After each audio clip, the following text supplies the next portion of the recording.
Welcome to study blog education YouTube channel पर आप सभी का फिर से एक बार स्वागत है। तो हम सीटेट के लिए तैयारी कर रहे हैं, आपको पता है ये बात। और आपका एग्ज़ाम जो है वो दिसंबर में होने वाला है, यानी दिसंबर 2021 के अंदर। तो जिनका भी सीटेट के अंदर या टीचिंग सब्जेक्ट जो है वो एसएसटी है, सोशल साइंस सोशल स्टडीज़ है, उनके लिए वीडियोस काफ़ी ज़्यादा ही हेल्पफुल हैं। तो उनको ये वीडियोस देखनी है और शेयर भी करना है, लाइक भी करना है। ठीक है, तो हम सिविक्स को पढ़ रहे थे, इसके अंदर हमने 13 क्लासेस को ऑलरेडी कर लिया है और ये क्लास नंबर 14 है। तो इसको हम करते हैं और काफ़ी दिनों बाद ये क्लास आई है। ठीक है, तो इसको हम करेंगे शुरू।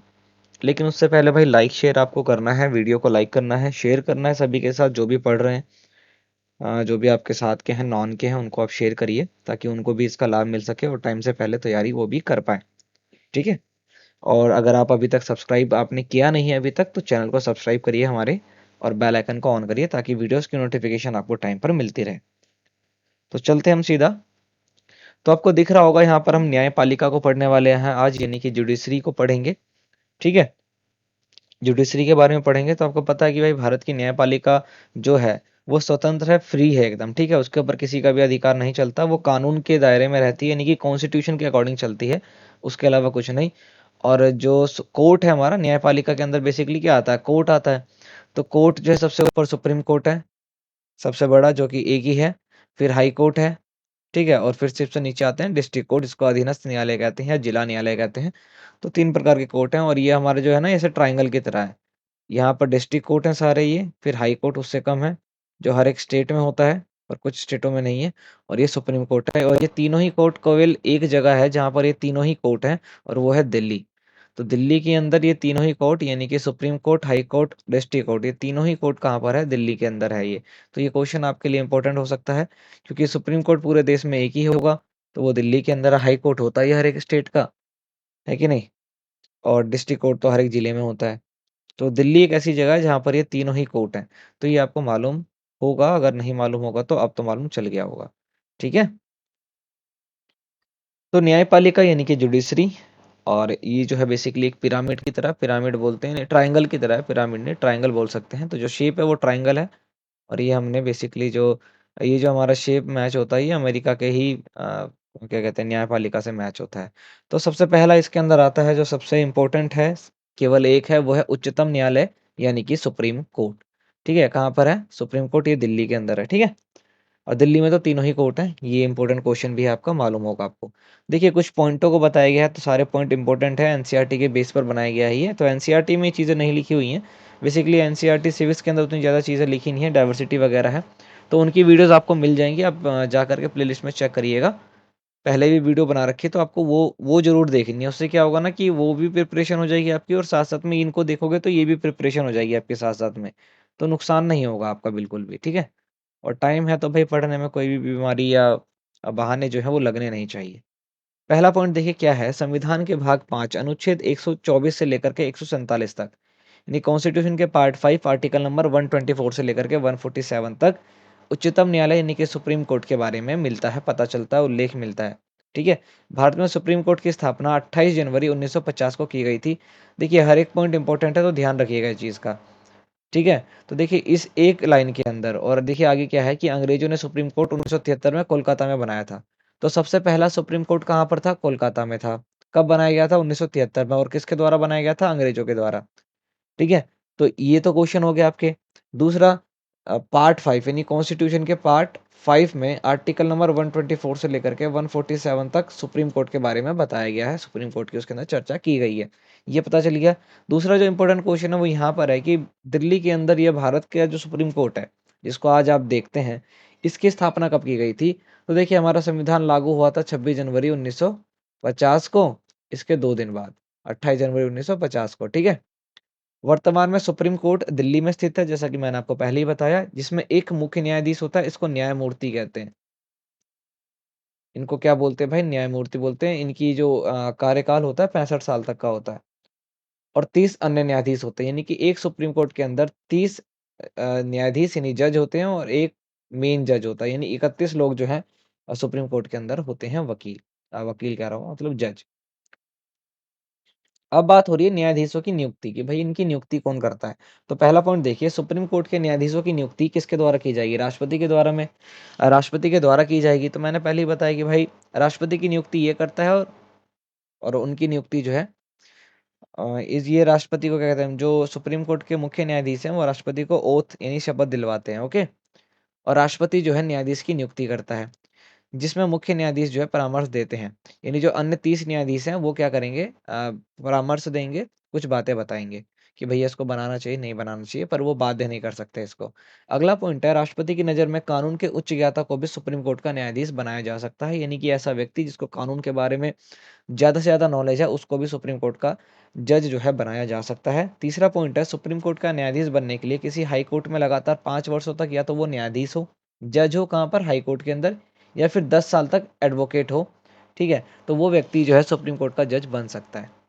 चौथा पॉइंट है, सुप्रीम कोर्ट के न्यायाधीश की कोई न्यूनतम आयु नहीं होती, लेकिन अधिकतम आयु 65 वर्ष होती है। यानी कि एक 20 साल का बच्चा भी, 15 साल का बच्चा भी न्यायाधीश बन सकता है, बशर्ते ये कि वो इस चीज़ को फुलफ़िल करता हो, या तो हाई कोर्ट के अंदर 5 साल उसने जो है जज की पोस्ट पे काम किया हो, या फिर 10 साल तक वो एडवोकेट रहा हो। तो वो व्यक्ति भी जाकर के सुप्रीम कोर्ट में जो है न्यायाधीश बन सकता है, जज बन सकता है। अधिकतम आयु जो होती है वो 65 साल तक की होती है। अगला पॉइंट है, सुप्रीम कोर्ट के न्यायाधीश को शपथ जो है वो राष्ट्रपति दिलवाता है, और वो अपना त्यागपत्र जो रेजिग्नेशन लेटर है वो भी राष्ट्रपति को ही दे सकता है।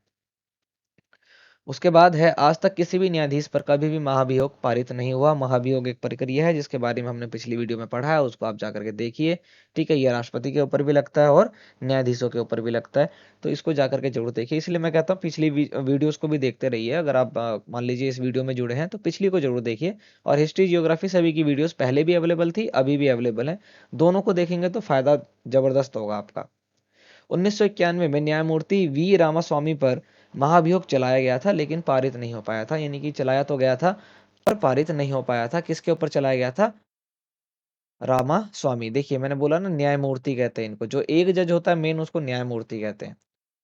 अगला पॉइंट है, सुप्रीम कोर्ट के मुख्य न्यायाधीश का मासिक वेतन जो है वो 2,80,000 रुपये होते हैं, और बाकी जो न्यायाधीश हैं उनका 2.5 लाख रुपये होता है, जो संचित निधि पर भारित होता है। ओके। लास्ट पॉइंट है, न्यायाधीश की नियुक्ति से रिलेटेड कि मुख्य न्यायाधीश सुप्रीम कोर्ट की बैठक कहीं भी भारत में बुला सकता है। यानी कि ऐसा नहीं है कि उसको केवल दिल्ली में ही बुलाना है, उसकी मर्जी वो हैदराबाद में बुलाए, कहीं भी बुला सकता है। किसी भी हाई कोर्ट में वो बैठक बुला सकता है, किसी भी डिस्ट्रिक्ट कोर्ट में वो बैठक बुला सकता है, उसकी मर्जी है। अब तक ऐसा जम्मू कश्मीर और हैदराबाद में भी किया जा चुका है। तो ये पॉइंट्स थे जिनको आपको ध्यान में रखना है। अब उसके बाद है सुप्रीम कोर्ट के क्षेत्राधिकार। यानी कि सुप्रीम कोर्ट का जो एरिया है, जो गवर्न करने का एरिया है, या जो अधिकार है, राइट्स है, उसके बारे में बात की जा रही है।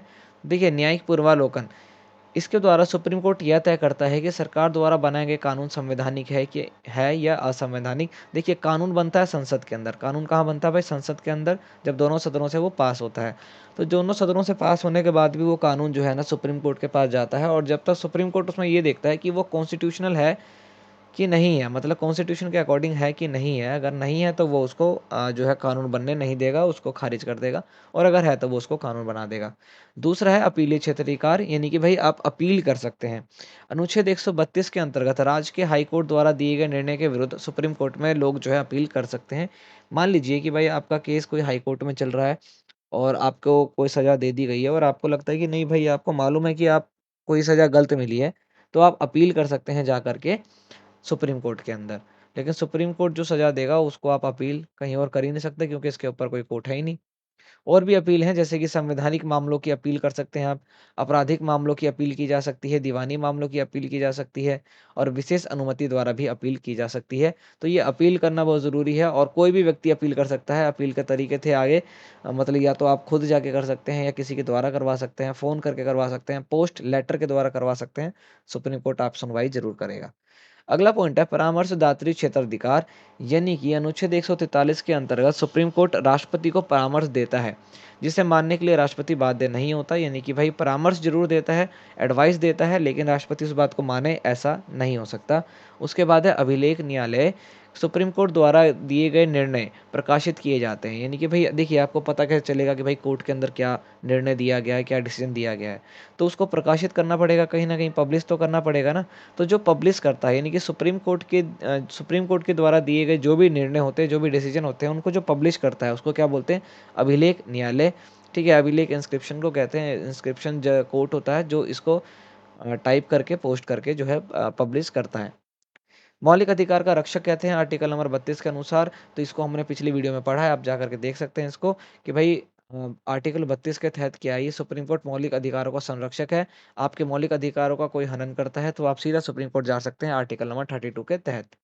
वर्तमान में जो है भारत के मुख्य न्यायाधीश एन.वी. रमन है। मोस्ट इंपोर्टेंट क्वेश्चन है, ध्यान रखिएगा भाई। वर्तमान यानी कि 2021 में इस वक्त हमारे सुप्रीम कोर्ट के मुख्य न्यायाधीश जो है वो एन.वी. रमन जी हैं। तो सुप्रीम कोर्ट से रिलेटेड आपको इतने पॉइंट्स को ध्यान रखना है। इसके बाद जो कोर्ट आता है वो उस कोर्ट की संख्या है, वो जो दूसरा कोर्ट जो होता है, जो इसके नीचे होता है, उसको कहते हैं हाई कोर्ट, उच्च न्यायालय। ठीक है, तो भारत के संविधान भाग 6, तो देखिए वो कॉन्स्टिट्यूशन के पार्ट 5 में लिखा था, ये कॉन्स्टिट्यूशन के पार्ट 6 में लिखा हुआ है, जो कि आर्टिकल नंबर 214 से लेकर के 231 तक है। तो हाई कोर्ट के बारे में आर्टिकल कौन सा है? तो भाई 214 से लेकर के 231 तक। दूसरा पॉइंट है, भारत में प्रत्येक राज्य के लिए एक हाई कोर्ट होगा। ये बात कही गई थी कि भाई जितने स्टेट होंगे उतने हाई कोर्ट होंगे। लेकिन अगर ऐसा नहीं है तो 2 या 2 से अधिक राज्य के लिए भी एक हाई कोर्ट बनाया जा सकता है। जैसे कि ये दिल्ली है, ये हरियाणा है, और मान लीजिए इनका अपना-अपना हाई कोर्ट होना चाहिए पर नहीं है। तो एक हाई कोर्ट यहाँ बना दिया गया, तो ये इसकी भी सुनवाई कर सकता है और इसकी भी सुनवाई कर सकता है। यानी दोनों एरिया की सुनवाई कर सकता है। भारत में अभी वर्तमान में कुल 24 हाई कोर्ट हैं, जबकि हमारे राज्य जो हैं वो 28 हैं, पर हाई कोर्ट जो है वो 24 हैं। जनवरी 2019 में एक नया हाई कोर्ट बनाया गया, जिसके बाद भारत में कुल 25 हाई कोर्ट जो है वो हो चुके हैं। ओके, तो वर्तमान में भारत के अंदर 25 हाई कोर्ट हैं। ठीक है, ये ध्यान रखना है आपको। 2019 से पहले कितने थे? 24, और अब कितने हो गए? एक और बना दिया गया, तो 25 हाई कोर्ट हो गए। ठीक है, और भारत का सबसे पुराना और सबसे पहला हाई कोर्ट 1862 में बना था। कब बना था भाई? 1862, 1862 में कोलकाता में बनाया गया था। अब देखिए, आपको ना इन्हीं छोटी-छोटी चीज़ों को पकड़ना है, क्योंकि आपसे सवाल में यही पूछे जाएँगे, समझे? तो आप बिल्कुल भी ये मत सोचिएगा कि भाई मैं इस पॉइंट को छोड़ सकता हूँ या छोड़ दूँ, ऐसा मत सोचिएगा। जो भी पॉइंट्स हैं वो सभी इम्पोर्टेंट हैं और सभी को आपको ध्यान भी रखना है। चलिए आगे देखते हैं। तो अब हम पढ़ेंगे हाई कोर्ट के जो न्यायाधीश होते हैं, उनकी नियुक्ति कैसे की जाती है। ओके? लगभग सेम प्रोसीजर है, देखिए फटाफट से इसको। न्यायाधीश की नियुक्ति भाई की न्यायाधीश को बनाया कैसे जाता है? जो हाई कोर्ट में होते हैं। तो प्रत्येक हाई कोर्ट में एक मुख्य न्यायाधीश व कुछ अन्य न्यायाधीश होते हैं, जिनकी संख्या जो है राष्ट्रपति तय करता है। जबकि सुप्रीम कोर्ट के अंदर फिक्स है, एक मुख्य न्यायाधीश और 30 अन्य न्यायाधीश होते हैं। ठीक है, अब मुख्य न्यायाधीशों की नियुक्ति, भारत के मुख्य न्यायाधीश देखिए, जो हाई कोर्ट के मुख्य न्यायाधीश होते हैं उनकी नियुक्ति भारत के सुप्रीम कोर्ट के मुख्य न्यायाधीश जो होते हैं व राज्य के राज्यपाल जो होते हैं, इनके परामर्श से राष्ट्रपति के द्वारा होती है। यानी कि जो सुप्रीम कोर्ट के मुख्य न्यायाधीश हैं उनकी तो नियुक्ति राष्ट्रपति करता है। किनसे परामर्श लेता है? तो जो 30 लोग बाकी होते हैं उनसे लेता है। लेकिन हाई कोर्ट के लिए जब अप्लाई करने के लिए आता है, यानी हाई कोर्ट के लिए जब उसको नियुक्त करना होता है, तो वो जो सुप्रीम कोर्ट का एक मुख्य न्यायाधीश है उससे बात करता है। ठीक है, या फिर उस हाई कोर्ट में जो और न्यायाधीश है उनसे बात करता है। दूसरा, उस स्टेट का जो गवर्नर होता है, जो राज्यपाल होता है, उससे बात करता है, और फिर उसको जो है मुख्य न्यायाधीश बनाता है। ये देखना है, तो इसकी भी नियुक्ति जो है राष्ट्रपति करेगा। ठीक है, और जब बाकी हो जाते हैं, मतलब जो और मतलब एक मेन न्यायाधीश को जो है जज जो होता है उसको राष्ट्रपति ने इलेक्ट कर दिया, सिलेक्ट कर दिया। उसके बाद जो अन्य न्यायाधीश होते हैं उनकी नियुक्ति के वक्त वो जो न्यायाधीश जो सिलेक्ट होकर के आया है उसके परामर्श से होती है, लेकिन करता राष्ट्रपति ही है। तो ये ध्यान रखना, चाहे हाई कोर्ट का न्यायाधीश हो, चाहे सुप्रीम कोर्ट का न्यायाधीश हो, जो इलेक्ट करेंगे, जो सेलेक्ट करेंगे, वो जो है राष्ट्रपति होंगे, प्रेसिडेंट ही होंगे। ओके, भारत का राष्ट्रपति भारत के मुख्य न्यायाधीश के परामर्श से हाई कोर्ट के न्यायाधीशों का स्थानांतरण भी कर सकता है, यानी कि ट्रांसफर भी कर सकता है, कि उसको एक स्टेट से दूसरे स्टेट जो है मूव भी कर सकता है। उसके बाद का पॉइंट है, हाई कोर्ट का न्यायाधीश बनने के लिए लगातार 10 वर्षों तक भारत के किसी क्षेत्र के न्याय संबंधी पद पर रह चुका हो, या लगातार 10 साल तक किसी हाई कोर्ट में अधिवक्ता यानी कि वकील हो। अगर आपको क्या कहते हैं, हाई कोर्ट का जज बनना है, तो या तो आप किसी भी न्याय के संबंध क्षेत्र में होने चाहिए, कोई एक ऐसी फील्ड होनी चाहिए जो जुडिशरी से रिलेटेड है, वहाँ पर आपने 10 साल काम किया हो, या फिर आप 10 साल तक वकील रहे हो। उसके बाद का पॉइंट है, हाई कोर्ट के न्यायाधीशों को शपथ जो है राज्यपाल दिलाता है, जबकि मुख्य न्यायाधीश के सॉरी सुप्रीम कोर्ट के मुख्य न्यायाधीश को शपथ राष्ट्रपति दिलाता है। देखिए, राष्ट्र मुख्य न्यायाधीश भाई सुप्रीम कोर्ट एक है तो वो पूरे कंट्री का होता है, और पूरे कंट्री का पहला व्यक्ति जो है वो प्रेसिडेंट होता है, तो इसको शपथ ओथ यानी यही दिलवाता है। जबकि हाई कोर्ट जो होता है वो किसी स्टेट के अंडर में होता है, और स्टेट का पहला व्यक्ति गवर्नर होता है, तो इसको शपथ गवर्नर दिलाता है कि नहीं। इसके बाद देखिए, हाई कोर्ट के मुख्य न्यायाधीश का वेतन जो है 2.5 लाख रुपए होता है, और बाकी जो न्यायाधीश है उनका 2,25,000 रुपए एक महीना का होता है। हाई कोर्ट के न्यायाधीशों की न्यूनतम आयु इनकी भी नहीं होती है बिल्कुल भी, लेकिन अवकाश ग्रहण करने की आयु जो है 62 वर्ष होती है, यानी कि 62 वर्ष तक इनका कार्यकाल होता है। जबकि सुप्रीम कोर्ट के जज का 65 वर्ष तक होता है। हाई कोर्ट के न्यायाधीश अपना त्यागपत्र राष्ट्रपति को देते हैं, और इन्हें महाभियोग द्वारा भी हटाया जा सकता है, जो कि सुप्रीम कोर्ट के न्यायाधीश पर भी लगाया जा सकता है। अनुच्छेद 220 के अंतर्गत कोई भी हाई कोर्ट का न्यायाधीश सेवानिवृत्ति के बाद किसी हाई कोर्ट में वकालत नहीं कर सकता। अगर आप वो हाई कोर्ट के जज हैं और आप वो अपनी जगह से मतलब आपने 62 साल तक अपना टाइम पीरियड पूरा कर लिया है, तो उसके बाद आप कहीं भी वकील नहीं बन सकते हैं। तो ये भी पॉइंट आपको ध्यान रखना है। अगला पॉइंट देखिए, यानी कि अगला जो टॉपिक है हमारा, जो पॉइंट है वो है उच्च न्यायालय के क्षेत्राधिकार। जैसे हमने हाई कोर्ट सुप्रीम कोर्ट के क्षेत्राधिकार देखे कि भाई उनका अधिकार कहाँ तक है, वैसे ही हाई कोर्ट का भी है। देखिए इसके क्या क्या अधिकार हैं। एक तो प्रारंभिक क्षेत्राधिकार है, फिर अपील भी कर सकते हैं, यानी कि जो निचली अदालत है हमारी, डिस्ट्रिक्ट कोर्ट, यहाँ पर आपको कोई सज़ा मिली है तो इसकी अपील हाई कोर्ट में की जा सकती है, और हाई कोर्ट से कोई सज़ा मिली है तो इसकी अपील सुप्रीम कोर्ट में की जा सकती है। तो भैया डिस्ट्रिक्ट कोर्ट से जो अपील की जाएगी वो हाई कोर्ट में ज़रूर की जाएगी, ठीक है। तो अपीलीय क्षेत्राधिकार भी है इसमें। लेख जारी करने का अधिकार जो है, यानी स्टे ऑर्डर है इसके पास, स्टे ऑर्डर लगा सकता है किसी भी जो भी, जैसे मान लीजिए आपको डिस्ट्रिक्ट कोर्ट ने कुछ सज़ा दे दी है, तो आपने अपील किया, तो अपील करने से पहले आपको स्टे ऑर्डर भी तो चाहिए। इतने तो आप अपील करते रह जाएंगे, यहाँ पे सज़ा हो जाएगी आपको। तो स्टे ऑर्डर का अधिकार है इसके पास।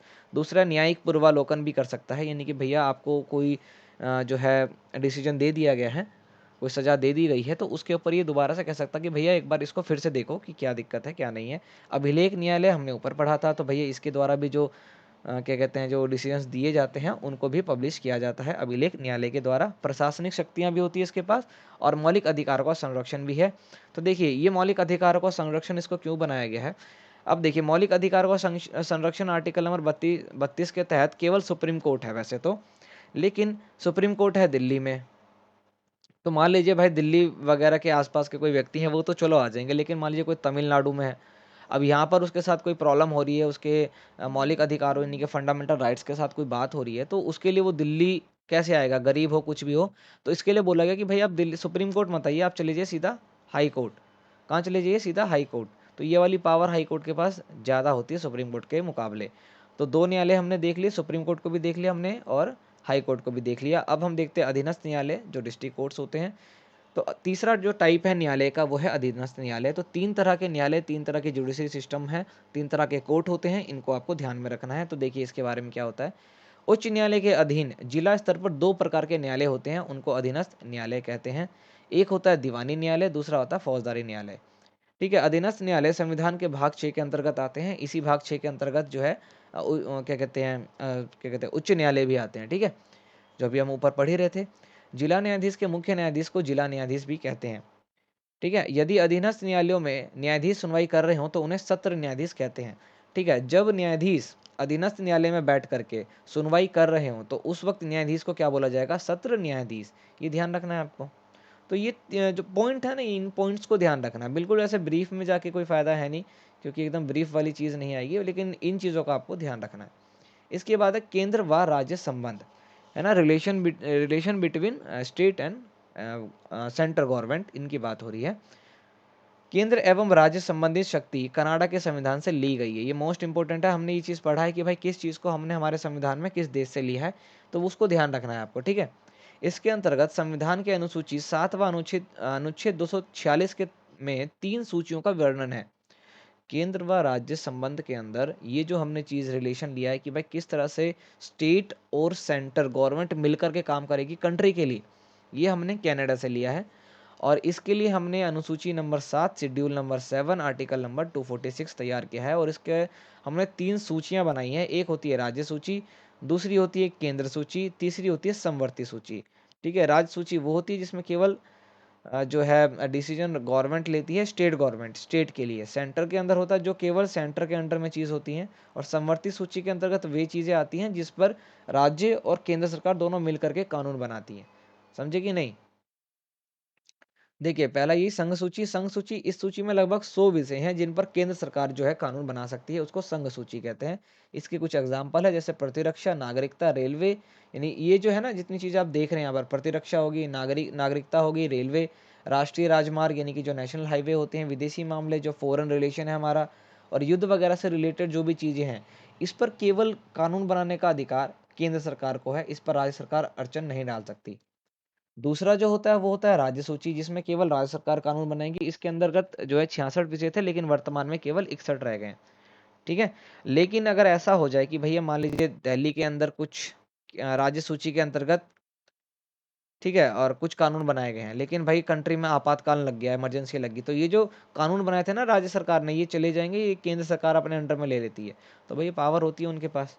तो दोनों समझ गए। अब राज्य सूची के अंदर राज्य सरकार जो है क्या कहते हैं उसको, कानून बनाएगी, विधि बनाएगी यानी कि, और जबकि क्या कहते हैं, संघ सूची में सेंट्रल गवर्नमेंट बनाती है। पेट्रोल वगैरह भी उसके अंतर्गत आते हैं, क्योंकि भाई पेट्रोल इंपोर्ट होता है बाहर से, पेट्रोलियम वगैरह, और फिर स्टेट में आने के बाद वो स्टेट गवर्नमेंट के अंडर में हो जाती है। अब इसके अंतर्गत देखिए, पुलिस, जेल, कृषि, सिंचाई, लोक व्यवस्था, मत्स्य पालन, शराब, राजमार्ग, ये सभी जो है किसके अंतर्गत आते हैं, ये सभी जो है राज्य सूची के अंतर्गत, यानी कि राज्य सरकार इस पर कानून बनाती है। लेकिन केंद्र शासित प्रदेश, जितने यूनियन टेरिटरीज होती हैं, उनकी पुलिस जो है, पुलिस प्रशासन जो होता है उसका, वो संघ सूची के अंतर्गत होता है, यानी केंद्र सरकार का उनके ऊपर अधिपत्य होता है। तीसरा जो सूची है वो है समवर्ती सूची। समवर्ती सूची, जिसमें केंद्र सरकार और राज्य सरकार दोनों मिलकर के कानून बनाएंगे देश के लिए। इसमें वर्तमान में कितने विषय हैं? 52 विषय हैं, जिन पर केंद्र व राज्य सरकार दोनों कानून बना सकती है। लेकिन राष्ट्रहित का अगर मुद्दा आ जाए, यानी कि बात जो है कंट्री की हो जाए, तो राज्य सरकार का जो फैसला होगा वो मान्य नहीं होगा, बल्कि केंद्र सरकार का फैसला मान्य होगा, क्योंकि भाई जो सेंट्रल गवर्नमेंट है वो कंट्री के लिए काम करती है, इसीलिए।